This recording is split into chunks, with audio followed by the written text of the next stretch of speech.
So, ayun. Um, wait lang. Saba. So, take two. Take two. Nagpapunas kasi ng luha si Cata, tapos bigla ako natawa. Kasi dapat makatotoo. Okay. So, ayun. Gusto ko lang po sabihin na I may be the suspect sa pagkamatay ng podcast number 1, but I am also a human.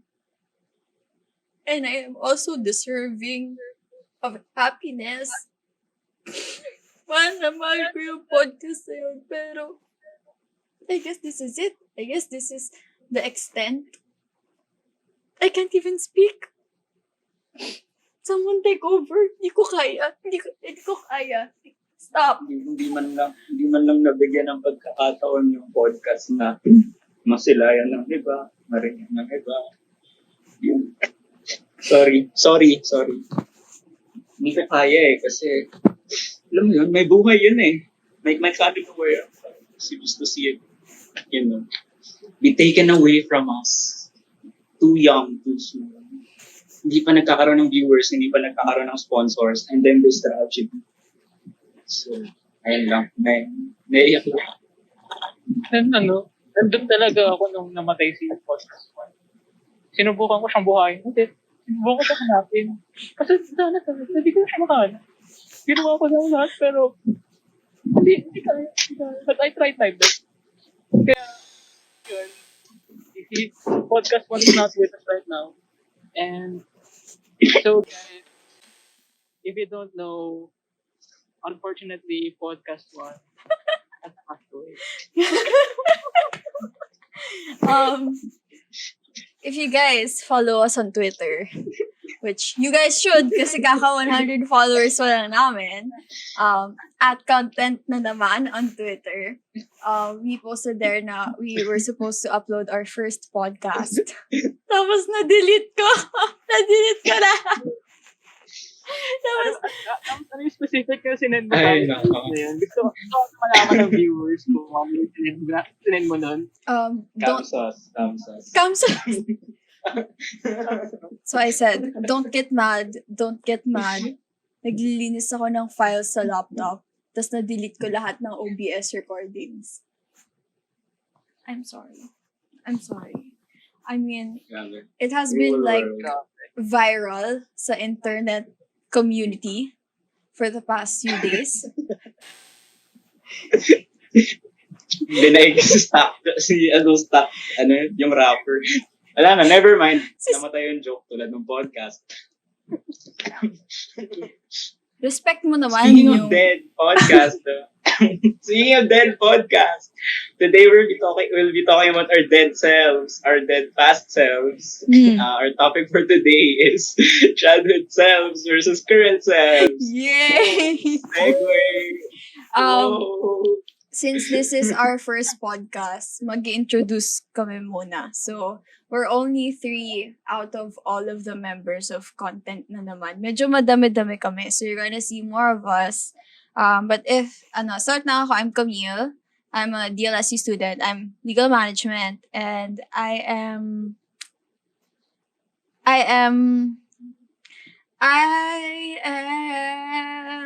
Cata, take it away.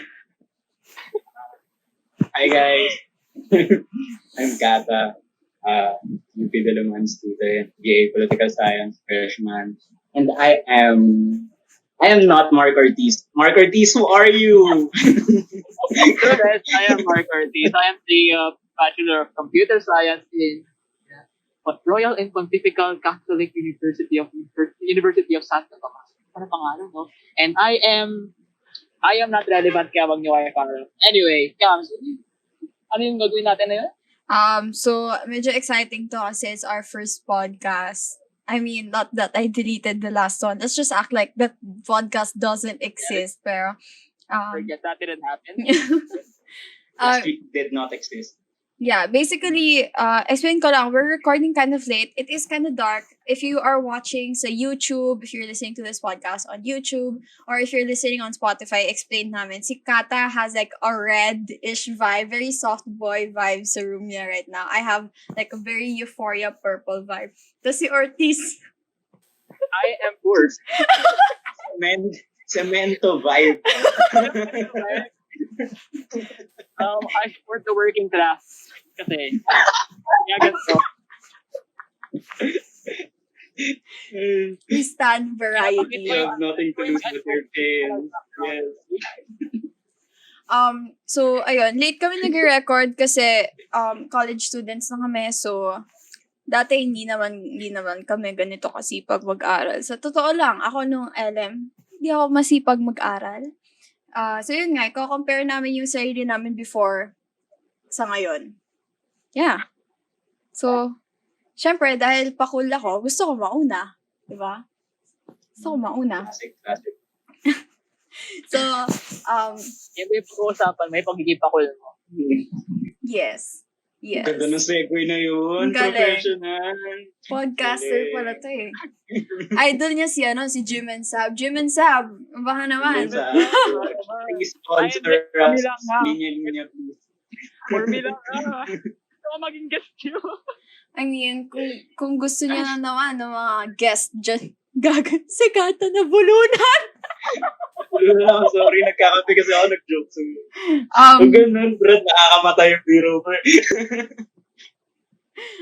But anyways, ayun nga, tama. Actually, nung bata ako, pasikat ako.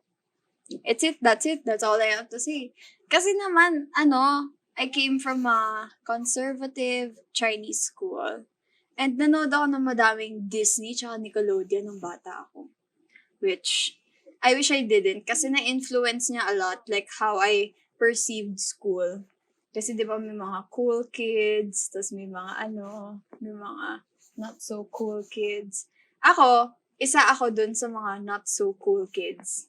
Basically. I was like, super unliked by everyone. Everyone just hated me. Like, sino ba yan? Si Camille, Epal yan eh, ganon. So I'm like, okay yan sa akin. But I wanted to be like one of those cool kids. So I would fake like being cool. So sabihin ko, I'm friends with sila ganito, ganyan. Which, I was like elementary at this time. Bro, grabe, sobrang highlight talaga nung elementary life ko was when finally naging kaibigan ko yung isa sa mga sikat sa school namin. Highlight. And up until now, she's still my friend. We're like acquaintances now. Tapos, ewan ko, mula nung naging magkaibigan kami, parang nag-expand yung like universe ko. Alam mo yun? Like, ang dami kong opportunities. Pero I was still labeled sa school namin as like the Epal girl. Kasi like FC ako. I wanted to be friends with everyone. Kasi I didn't have that much friends like growing up. I didn't have like every single year mag-iiba yung kasama ko sa lunch. And kasama ko lang sila kumain ng lunch para lang masabi na may kasama ako kumain ng lunch. Which was sad kasi sometimes they would just leave me and then I would have no one to eat lunch with and I would just like go to the bathroom. I would eat lunch alone. Which by the way, you'd think it's like a TikTok story lang na, but it happened to me. I would like eat lunch alone and then I would act like I was eating lunch with someone else. I'd go back to the classroom and I'm like, I was eating lunch with my friend, ganyan. And then, siguro as I grew older, tsaka siya mas it got worse. Kasi, obviously, I was so faking like every single thing about me. I couldn't tell anyone about the real me kasi no one liked me. So I tried to be fake to get people to like me. And then being fake in itself made people hate me even more. So, that was me before. You'd probably imagine like a very conceited brat. Ganon. That was me. I don't regret it though, kasi it made me who I am now. Like, I learned from my mistakes. That was one of my biggest mistakes. Grabe yung kumakain ka sa CR, no? Parang kang nasa music video ni Taylor Swift. Wala lang. Favorite song ko kay Taylor Swift. Speaking of Taylor Swift, guys, ako nung bata ako, paano sa Mego eh. Pero nung bata ako, nanonood ako lagi ng mga Taylor Swift music videos. Pero nung bata ako, idol ko sa Taylor. There was one time, sabi Taylor Swift pinapatugtog nito the street. So if you guys don't know, school bus kami ni Cata before. Yeah, I could say na mahilig talaga sa Taylor Swift. Okay. Here's the thing. So, nung grade school ako, very quiet ako as a person sa klase. Until early stages ng mga grade 4, ganun. So, wala akong masyadong friends. Tapos, pagdating ka ng grade 6, ganun, nagkaroon ka mga friends na, kumbaga parang alam mo yun, introduction to soft boy. Yung mga friends ko na yung pinapakinggan ng mga EDM na indie, mga tawag dito, mga hindi mo kilalang kanta. So parang nahihiya ako makinig kay Taylor Swift kasi si Taylor Swift hindi naman indie. So patago ako nakikinig kay Taylor Swift dati. Like, umabot sa point na na-memorize ko yung blank space. Kasi blank space lang yung pinapakinggan ko papunta tsaka pauwi ng school. Tapos pag kinakanta ko siya, sobrang pagulong na. Gusto to meet you where you've been. Tapos kapag may katabi, uy bro, ano yung bagong indie music na ito, bro? League of Legends tayo mamaya, bro. Nai-imagine ko si Cata sa bus, tapos nakatingin lang siya sa labas, tapos nagkukunwari na nasa music video. Parang, I got a blank space, baby. Tapos tingin lang siya sa labas. Nangyari Siguro hindi ko na-imagine yun kasi nakikita ko yun. So, saririnig ko pa yun, narinig ko pa anong pinapakinggan niya kasi yung lakas ng headset. Ganun eh. Kasi mga 10 years kami magkatabi ni Mark sa service. So, yung music taste ko sa mga 10 years, narinig niya. Siguro yan yung pinakamalaki kong change. Wala naman akong character development. Bata pa ako eh. Ikaw, bakit ako nasa podcast na to eh? Dapat iba yung pinuha niyo dito eh.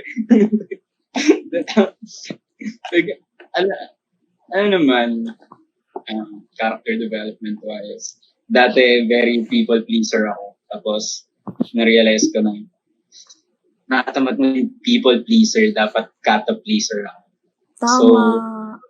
Tama. So bigla ako nag-Humes, tapos ngayon bigla ako nasa Polsai. Ganun. Dati, engineering to si Cata, magaling to mag-math si Cata. Tapos ngayon, nasa Polsai na ako. Ewan ko. Disappointed siguro sila sa akin, pero walang pa. Actually, magaling talaga si Cata mag-math kasi sa John Math namin before, siya yung kinokopyahan ko kapag hindi ko alam kung paano isolve. Pati sa stats. Actually, parang ayoko ikwento, pero ako lang yung bumagsak sa amin. Sa barkada, buong barkada namin. Ako lang yung bumagsak ng stats. Tapos like, nung labasan ng grades, iyak ako ng iyak. Grabe. I mean, pareho pa naman kami ni Cata noon, hindi natulog para dun sa isang exam. Sabi ko, nung nagdadasal ako sa Diyos, sabi ko, God, bakit naman ganun? Pareho naman kami ni Cata na wala ng tulog. Bakit siya pumasa? Bakit ako hindi? Anong pinagkaiba namin ni Cata? Pagkasunod naman kami ng birthday. Ano yun? Ito pa yung malala dun sa GenMat eh. Kasi rank 9 ako sa klase. Pero never akong pumasok ng GenMat on time.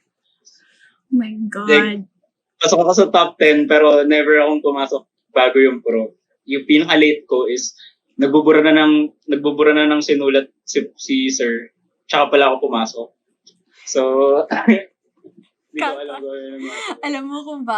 Alam mo kung bakit? Kasi nung bata ka, gusto mo magpare. Paborito ka ng Diyos. Actually, ngayon ako nare-repay ni Lord kasi nung bata ko, throwback nung unang episode namin na namatay na, pinag-usapan namin mga childhood dreams namin. Childhood dream ko magpare for the longest time. Memorize ko lahat ng parts ng misa, lahat ng linya ng pare, alam ko kung ano yung gospel of the day. Every 6 a.m. Every 6 a.m. nagmamas ako. Tapos after nun, papasok ako diretso sa klase. So for the longest time, gusto ko magpare. Tapos bigla ako nagkaroon ng atheist phase. Hindi ako atheist ngayon, pero nagkaroon ng atheist phase. Never na ako bumalik sa pagpapare. So, ayun. Nire-repay ako ni Lord ngayon for my resilience for a few years na minahal ko siya ng siya lang. So, so ayun. Salamat, Lord. Salamat sa lahat. Gusto lang i-bring up yung pagpapari ni Cata. I remember before, ano ba sinabi ko sa Dead Podcast natin na ginamit yung parang personality trait yung manga messiah at araw-araw yung nagdala.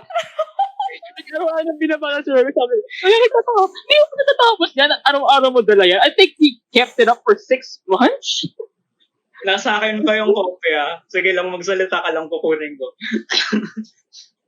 Ano yun? Like, he kept it up for 6 months. And then, ginagawa niya rin yun, yung sa umaga, pupunta sa mass. Like may mga tropa-tropa kami nung grade school. And then, sa umaga, siya lang humihiwalay. Siya lang hindi naglalaro sa amin. Because nasa mass siya. And then, yung mass na yun is probably exclusive. Hindi naman exclusive. Like, it's for Tibet students. Like, other students of Don Bosco. And then, sumasama siya doon.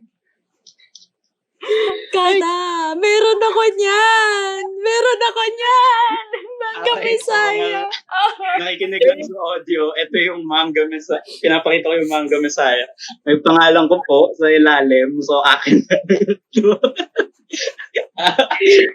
Ayun po yung pinlex niya for half a year. Anime version ng gospel. Pinemorit Ito po yan. pinakamalupit. Filipino version. Babasa ako. Ang galing mo. Ang iba'y inilalabas muna ang pinakamasarap na alak at kapag naubos na, inilalabas nila ang mumurahing alak dahil lasing na ang mga bisita at hindi na nila alam ang kaibahan. Ano yan? Wedding at Cana. Yeah, Wow! At alam mo, kulang na lang gagawin mo sa manga messiah mo na yun. Just i-highlight mo yung mga phrases doon tapos maglalagay ka ng reflection. Very pol-sci. Ang una pa na ginawa mo noon. Actually, theology ako ngayon. Hindi ako nagpo-pol-sci. Nilaloko ko lang kayo. Kahit sa isang theology student sa Diliman. Oh my God. So, na-curious na tuloy ako kung anong klaseng tao si Ortiz dati. Kung si Cata ay gusto magpare. Wow, good segue. Ang galing mo. Boom! I mean, sponsor podcaster. Wilkin. Baka naman. Please sponsor Anyhow. us. Anyway, I was a brat.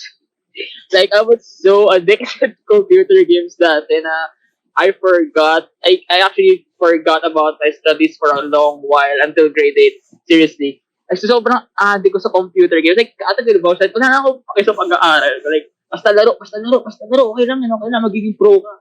And then, dahil sa paglalaro na yun, I used to play Call of Duty a lot. So, because of that, gusto ko maging sundahan. So, and then, after nun, I really wanted to be a soldier. I really wanted to go to PMA and graduate there. Pero dahil nga kay Duterte, hindi ko na tinuloy kasi ayoko maging Berto. Anyhow.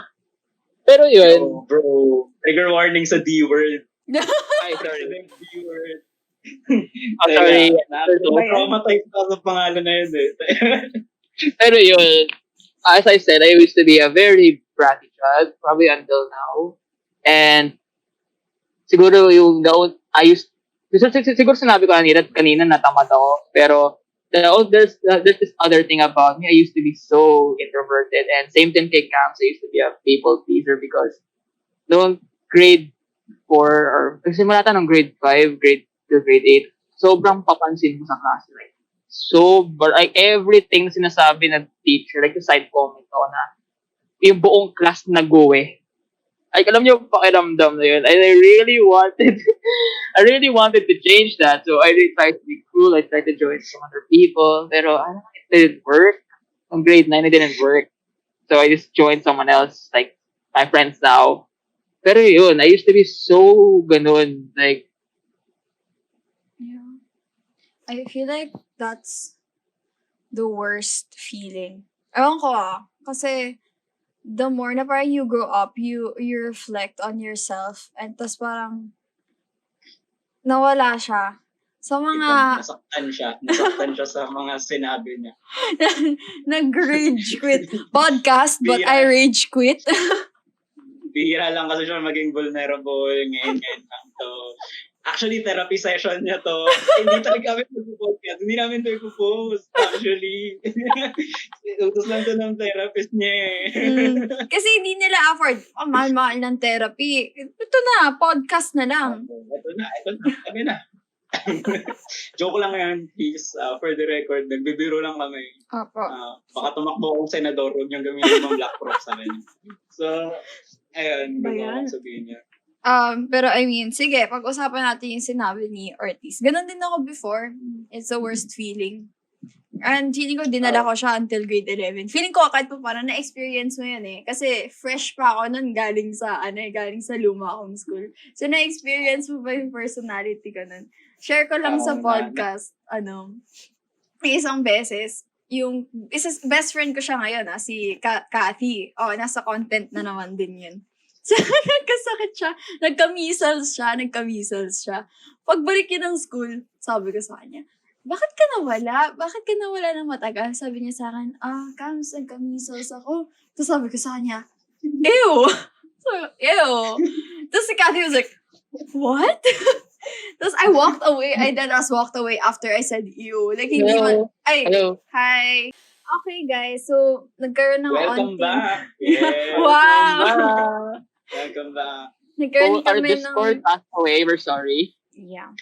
Nagkaroon kami ng Technical onting... difficulties na naman. Joke lang. Nagkaroon kami ng onting technical difficulties. So, kakat namin and dito kami magtutuloy.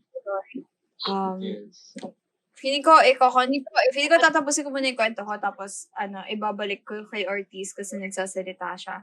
But basically, sinabi ko lang kay Cathy, ew, tapos nag-walk out ako. Tapos yung mukha ni Cathy na tayo niya, what? Cams? Okay, anyways, hindi na siya funny pag paulit-ulit mong kinuwento. So, Ortiz, back to you. Yun. So, as I was saying kanina, I was such siguro sobrang papansin, FC, whatever, like, tinatawag pa akong Totoy, no? Na nagpagsama na mahilig ako sa COD, ganyan, Call of Duty, like, puro baril-baril and shit. And then, pagdating ng grade 9, that started to change because in grade 9, I met my true friends right now, my friend group that I'm still talking to, like, sila pa rin yung kaibigan ko na yun. And then, ever since noon, everything changed for the better, like,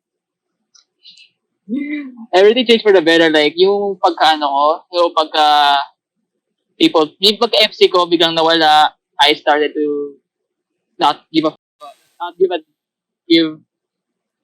hell about those things. And then in grade 10, dun ako, because I said na I was introverted before. And then in grade 10, there was this time na, there was this event that actually forced me to change.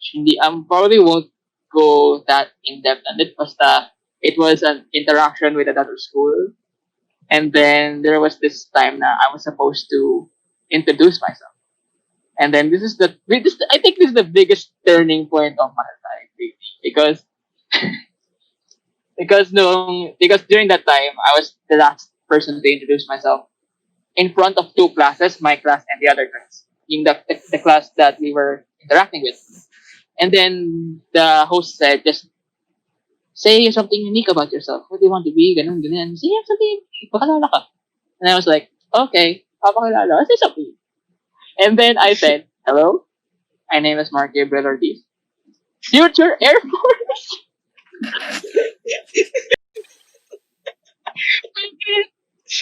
I thought it was cool. And then after 1 second, I realized, I think I screwed up here because the room was silent. Pigil yung tawa ko doon kasi kaibigan kita. Tapos wala yung mukha ka nung sinabi mo na Future Air Force, gumanong ka pa. Future Air Force! Rock and roll ka pa. Yung mukha ka. Did I actually do that? Oo! Ganun. Future Air Force. Tapos parang, kaibigan ko ba yun ng 10 taon, si Mark Gabriel Ortiz? Hindi ko na siya kailangan ngayon. Wala na. Ayun. Burado na siya sa memory ko. Wala na akong kilala. Wala na akong kilala. Hindi yan taga, di namin ka-school yan. Di namin ka-school yan. That was so embarrassing. Like, I didn't know how to bounce back, pero I actually did.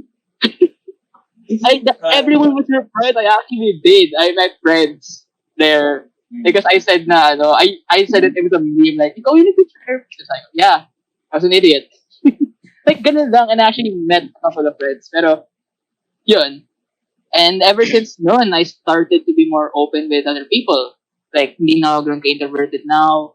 Now people are saying that I'm a social chameleon. Am I right? Like I could fit in with different kinds of people, ganun. So yun. So yeah, I think that's one of my biggest character developments. And then ito recently, the people pleasing thing. Nung grade 11, I learned that I should not give a damn about it. Like, why? What the hell would I do with the opinions of others if it's not meant to help me grow? Kaya I just said, no what, do that. Instead, think about myself. Yeah. Yeah. The thing kasi is, napot ka, I feel like the thing that forces you to change, and I'm saying this kasi I know you for ilang years na, like Yeah. 13 years. Okay. So, feel ko the thing that pushed you to change is, ever since nung Air Force time na yun, nung Air Force incident na yun, actually, na-push ka outside your comfort zone. Like, you didn't know how to talk to, like, people you don't know. Tapos, pagdating pa nung senior high school, lahat, bali may friend group kami nun nung time na magkaklase pa kami ni Lamar.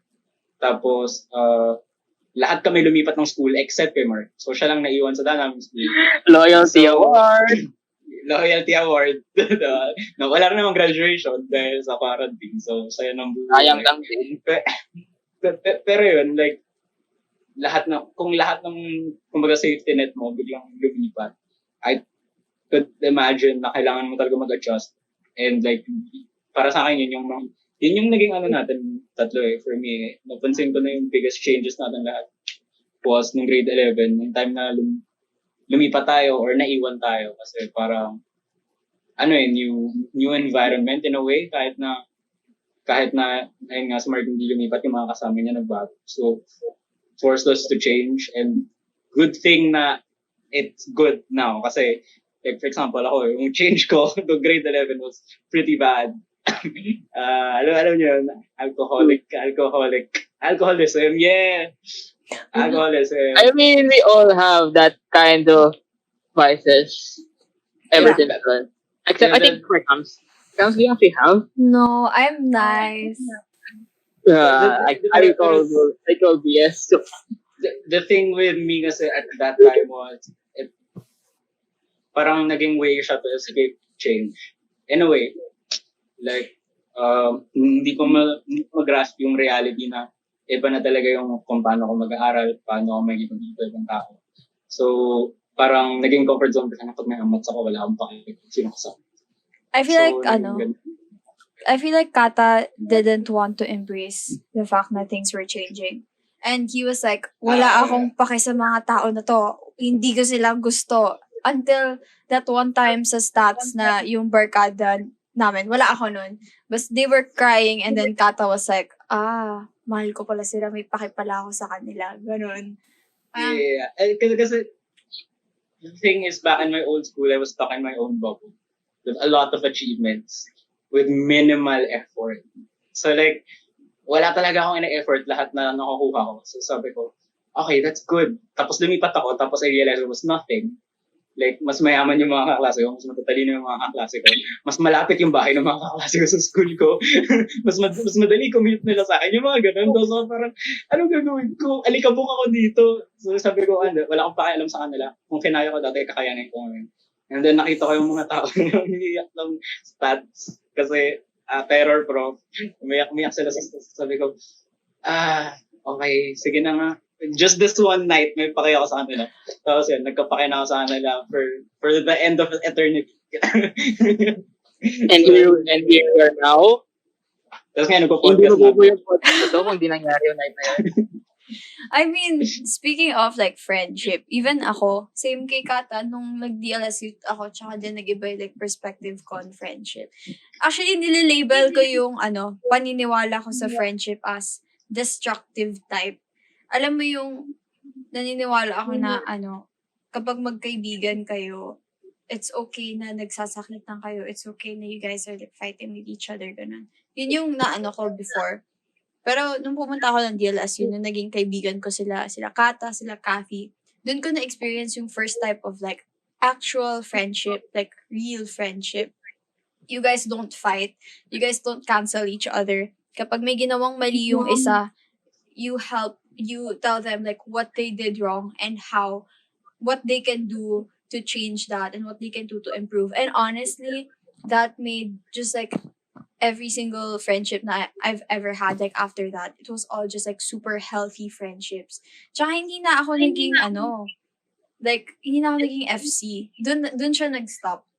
Like the second na I found my real friends, I stopped begging people to befriend me. Parang I stopped needing other people's approvals. Like wala na akong pake, you don't wanna be friends with me.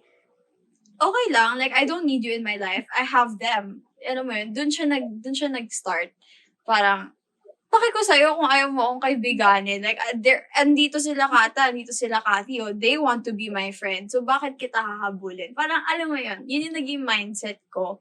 So, feeling ko, talaga, that's like one of my biggest character developments. And one of the things that talaga made me a better person. Like, more patient, more nice, more understanding. Yeah. Gusto ko sana isingit din na, I could say na ganun din ako. I think na-mention ko na kanina, pero also gonna tag lang din ata. Because yun nga rin, ever since I've met my two friends, yan, sila Cata, and then the other Don Bosco friends that aren't here right now because they're not part. Pero, yun, ever since noon, like, I didn't see the need to, to be friends with everyone. And then I also have this mentality na there's a fine line between friends and tropa. Like, friends are your friends talaga. These were the people you can open up to and the people you can actually share a lot of things with. Like, sila yung mga sila yung mga taong makakasama mo almost habang buhay. Well, tropa are just the people na matatawanan lang kayo kasama sa classroom, kakopyahan mo, pero you probably won't trust them. I mean, they might be good people, pero hanggang tropa lang because for some instances yun. Kaya, I think that's one of the biggest things I've learned din as a person.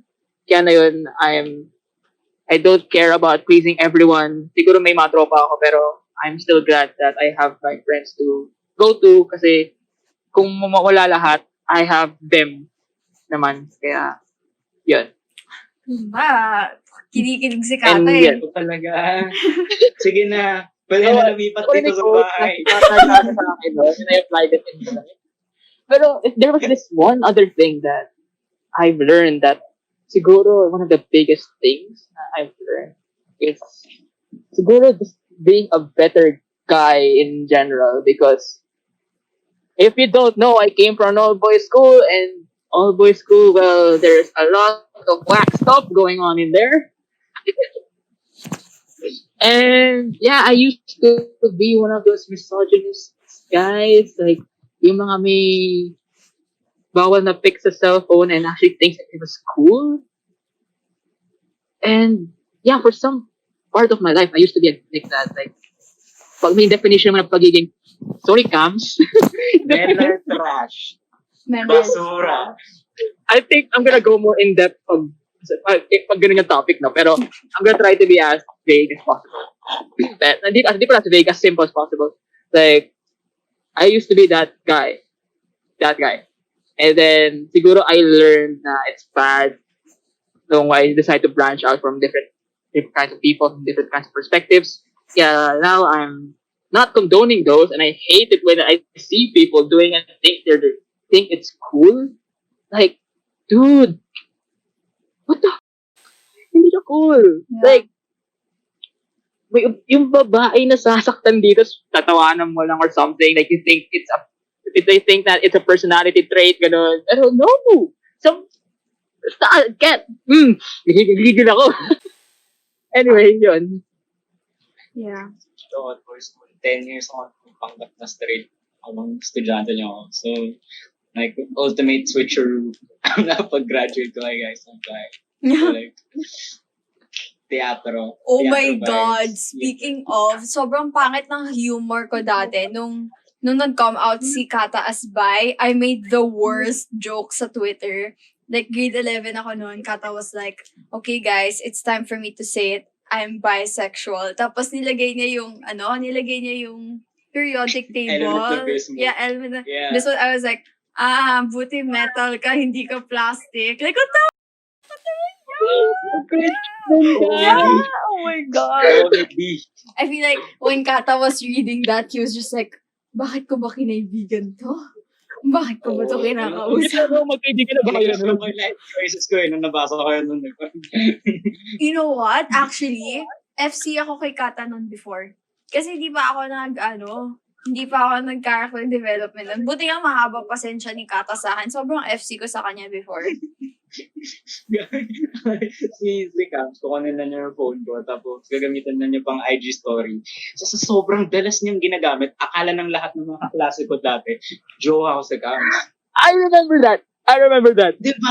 Like, lahat ng mga klase natin ng grade 9, grade 10. Sabi, I remember- sino to si Camille? Ano mo to, Kata, lakas mo talaga, Kata. I remember that. I remember you sent a video sa GC namin na ikaw lang. Na you were like, hello. Saan ka pumupunta? Like, sino ba to? I'm so Oo, embarrassed. hinabol ko siya noon. As in, hawak ko yung cellphone ko, tapos tumatakbo siya sa Razon, sa sports complex ng DLSU. Hello, friends ni Cata. Stop, please. Babae. Stop. I'm so Hawak ng cellphone embarrassed. ko. Oh my God. Like, alam mo yung sa mentali ko na nalagay ito, sino ka ba? Alam mo yung nakakatawa? Like, when I was looking at that, dumating yung klase ko.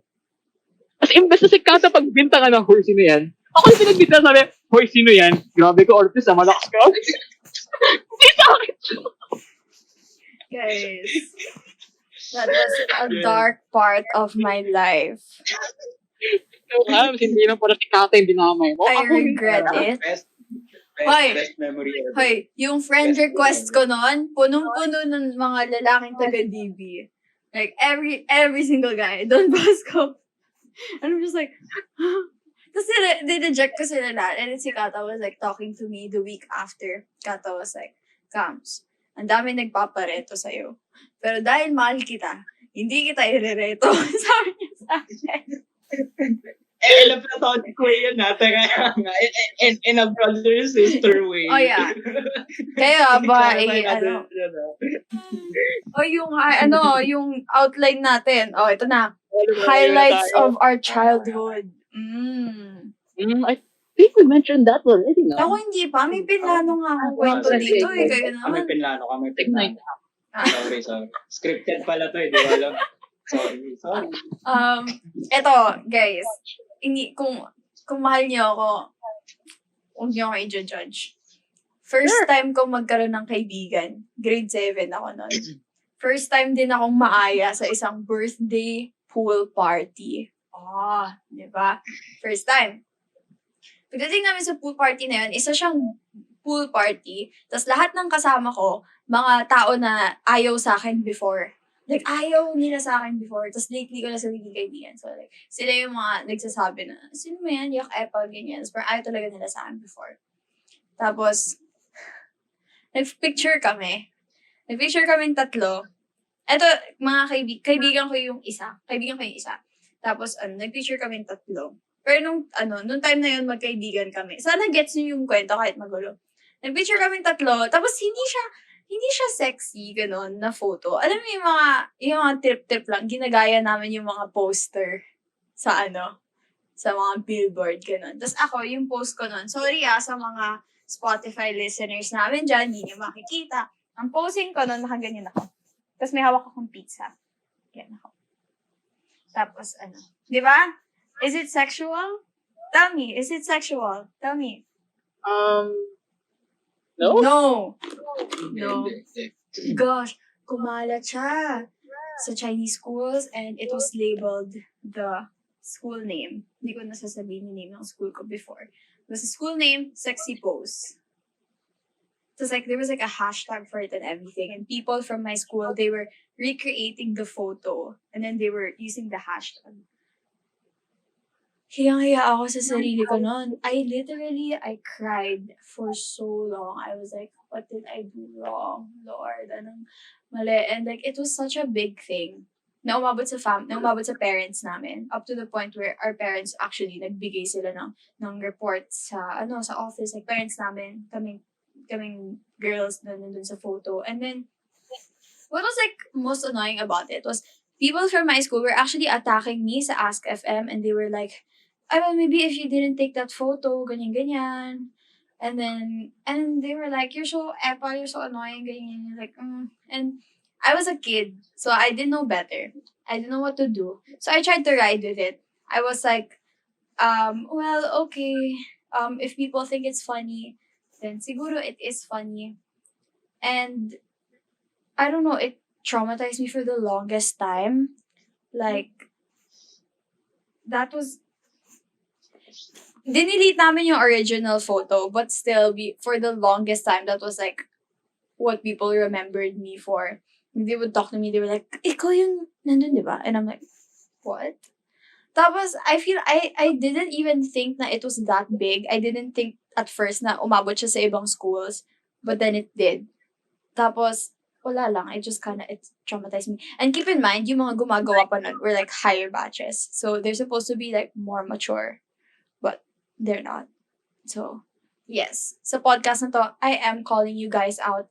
That was a pretty messed up thing to do.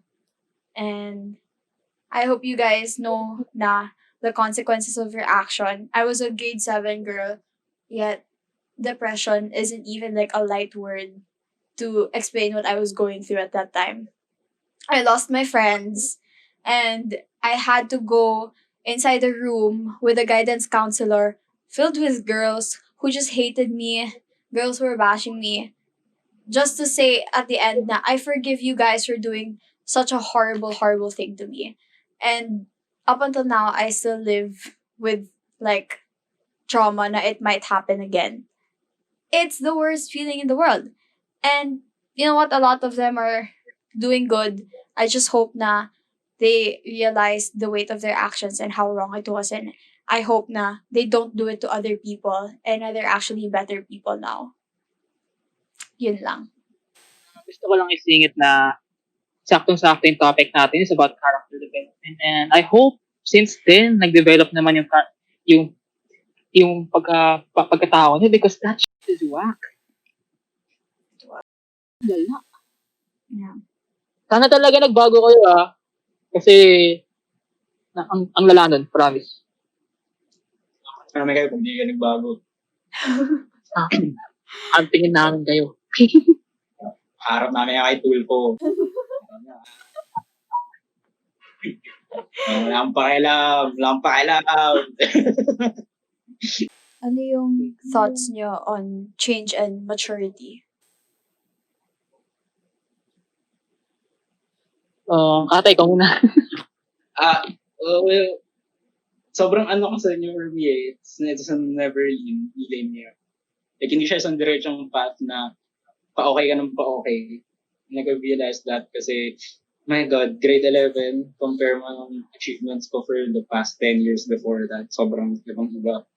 And pero feeling ko, even if hindi siya linear, even if may times na atrasado yung pagtanda mo, para tumatanda ka ng pa-orong, it's worth it kasi in the end, your mistakes will, in a way, strengthen who you are, all that stuff, all that positive things. And ayun, feeling ko, para maging mature ka, syempre kailangan mo na maging mature. Kailangan mo na madaanan yan para ma-realize na mali yun. So, like, it's very worth it. Just go for it, guys. And along the way, mahanap nyo yung path. Ewan ko, hindi ko pa nahanap yung sa akin. On the way there. Ikaw, Ortiz. Siguro almost same kami na ni Cata, no? Yung parang hindi linear yung progression ng change and maturity nyo because you're gonna encounter a lot of different things, encounter a lot of different people. Kala ko nung post interaction, I'm gonna go, like, lahat ng mga changes ko magiging positive, pero I realized na you will still encounter a lot of negative things, pero I think the thing you need to do is how to work through that and try to help yourself and try to grow na rin at the same time. And then, yun, just try to embrace change, pero if hindi siya ganun kaganda, then try to change. Change the change. Yes. Ako naman, a lot of people think that change is bad. I actually think change is good. Change, whether it be like good, like a good, ano ba yan? A good, hindi, like, change, whether it be, like, a good feeling or like a bad, hindi ko ma-explain. Ah, God. Like, okay, kung maganda o masama man yung nangyari sa'yo, I still think that it's good change. Kasi, yung mga masasamang nangyayari sa buhay natin, it's what makes us better people. Sabi nga nila, you can't have good days without the bad ones. And, para sa akin, kapag, if you feel like there's something about you that needs to improve, like personally, then by all means, go for it. Change yourself. But if you feel like you have to change to try and fit in to other people, don't. Like, you will eventually find someone who accepts you for who you are. And for me, it took the longest time. It took 11 years of me in school since, grade 11 ko pa nahanap sila Cata.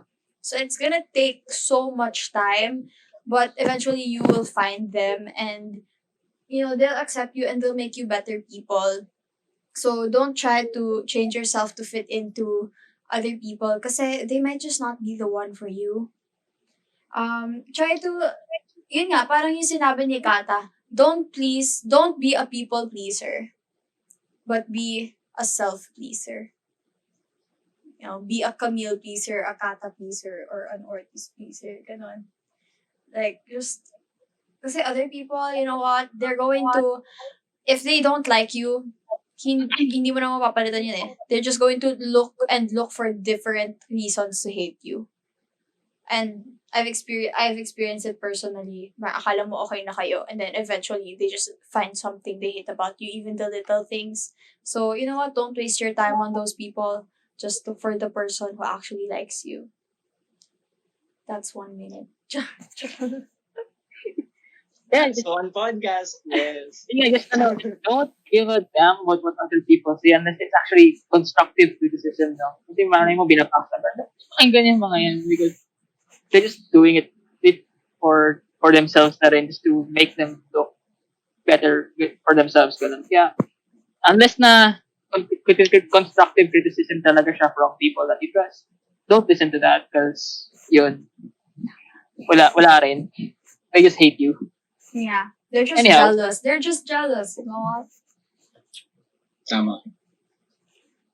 This is it. Alien, amen. Amen. From the priest himself, amen. This is our podcast. If you liked it, bro, feel free to message us at content na naman on Twitter kung gusto niyo ng advice like regarding our podcast, or if you want to give us your feedback, tag us at content na naman, which is nakakakilig. Kasi nag 100 followers tayo. You can also post your suggestions down there sa YouTube. If you're watching YouTube, it's right there. Yeah. Subscribe din dyan sa like pag gusto niya pindutin. Yeah. Pag-saglit lang yan, 1 second lang. Yeah, and then, yeah. Wala na ako dadagdag. Sabi niya follow, sabi niya subscribe. Comment! Ay, sorry, wala na eh. Dalawa lang account namin eh. Content na naman, DMs are open if you want advice from us. Obviously, we're not professionals, but we'll try our best. Remember to take everything that we say with a grain of salt. Yun ba yun? With a grain of salt. Yeah. And then, yun nga, since this is our first podcast, well, syempre, may mga ibang things that we need to get used to. For example, technical difficulties and stuff. And then, since di rin kami sanay mag-podcast, there might be some stuff that we shouldn't actually mention, pero mention namin. Yes, drop our suggestions. Yeah. We're free for criticisms, right? And alam kong hirap din kami sumunod ng outline. I mean, we were No, supposed but now, to, ayun. Yes.